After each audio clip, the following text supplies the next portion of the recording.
Vishnupriya Sonia ఆకులని target చేసింది.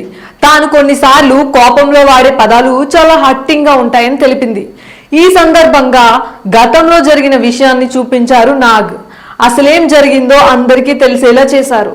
ఇందులో విష్ణుప్రియ ఒక యాంకర్ గా మారి సోనియాని మీకు ముందు నిఖిల్ నచ్చలేదు, ఇప్పుడు బాగా క్లోజ్ అయ్యారు, ఫ్రెండ్స్ అయిపోయారు, కారణం ఏంటని అడగ్గా నేను చెప్పను పో అంటూ వెళ్ళిపోయింది సోనియా. నేను అడగమన లేదని సీత వివరణ ఇవ్వగా ఎవరు అడగమన్నా ఎవరు అడిగినా ఇలాంటి అడల్టరేట్ కామెడీని నేను ఎంకరేజ్ చేయను అంటూ ఫైర్ అయింది సోనియా.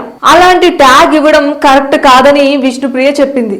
నువ్వు క్యాజువల్ గా అడిగావు, సోనియాకి అది అలా అనిపించలేదని నాకు చెప్పారు. అనంతరం విష్ణుప్రియ సోనియా మధ్య ఇంకా జరిగిన కన్వర్జేషన్ చూపించారు.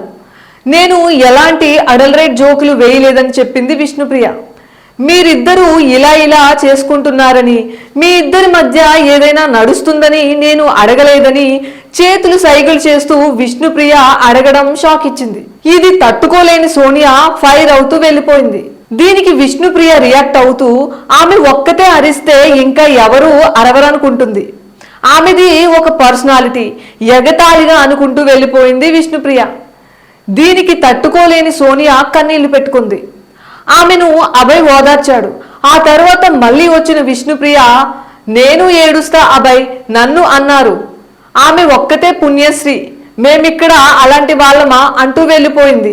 దీంతో సోనియా మరింతగా ఏడ్చింది. అక్కడ ఉన్న వాళ్ళంతా షాక్ అయ్యారు. దీనిపై నాగార్జున విష్ణుప్రియని నిలదీశారు.